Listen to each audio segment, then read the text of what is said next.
Subcommittee. Ros-Lehtinen. Thank you so much, Mr. Chairman. Thank you for convening this important hearing and most importantly, for getting such great panelists before us today.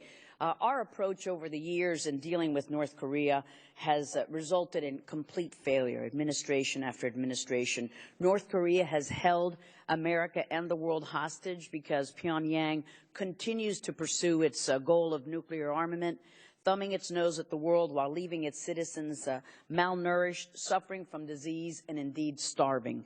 North Korea uses the same dangerous tactic time and time again. It dangles the idea that it is willing to denuclearize as a bargaining chip, and then the Kims renege on this. It was the Bush administration's inability to see that evil trick that led to the erroneous and dangerous decision to remove North Korea from the state sponsor of terrorism SST list, despite the fact that illicit activities continued.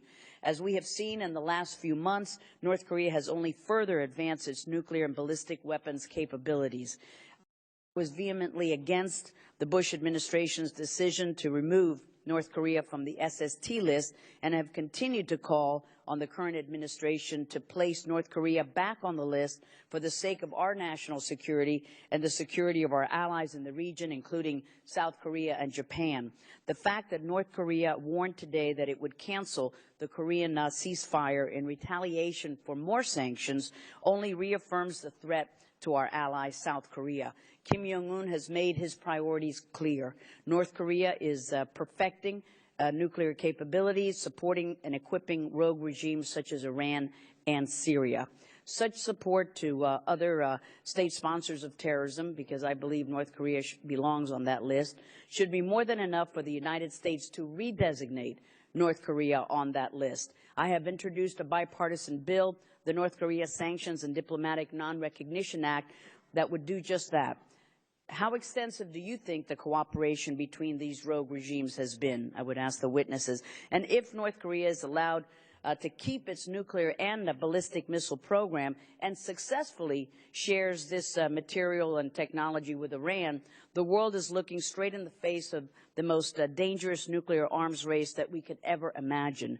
We know that North Koreans need money, and one of the only ways that it can get that money is through these illicit activities, counterfeiting, drug trafficking, proliferation of nuclear and ballistic missiles, technology, and expertise to other rogue regimes. If Iran is one of North Korea's main sources of hard currency, how effective have recent sanctions been in limiting Iran's access to cash, and what more needs to be done to ensure that it cannot continue to finance its or North Korea's nuclear programs? Another main source of aid for Pyongyang is the help from China and Russia. Now, we know the news that China has reportedly agreed to support new sanctions at the UN on North Korea. However, there have been no final agreements on the language. Do you think that China will agree to meaningful measures, or will the Chinese water down the sanctions to protect North Korea? How can the U.S. convince China and Russia to stop protecting North Korea, both at the UN and domestically? We must begin to have a comprehensive approach to our sanctions capability when we attempt to cut off these regimes from their source of income.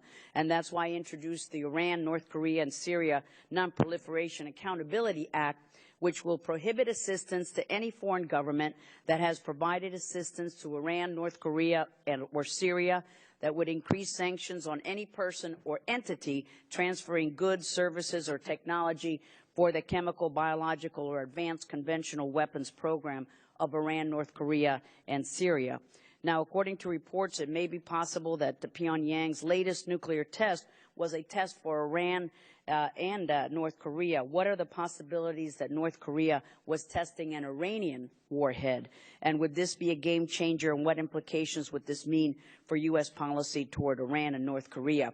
But I'm more interested in Dr. Lee's recommendations for legislation that we could file or pressure we could bring to bear to Treasury, Commerce, and other agencies to enforce stronger sanctions. Do you believe that those can be done through an executive order? They should be done by Congress? Do you believe that listing North Korea as a state sponsor of terrorism would then include all of the sanctions legislation that you recommended, or action that you recommended, Dr. Lee? 1 second. We'll talk later.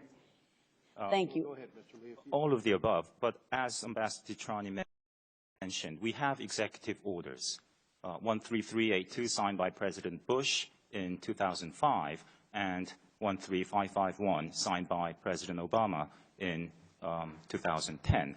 The question is enforcement, the political will to enforce those measures, to clamp down on proliferation activities and to punish third country parties, institutions, Chinese banks, and so forth. Thank you very much. Political will. Thank you. Thank you.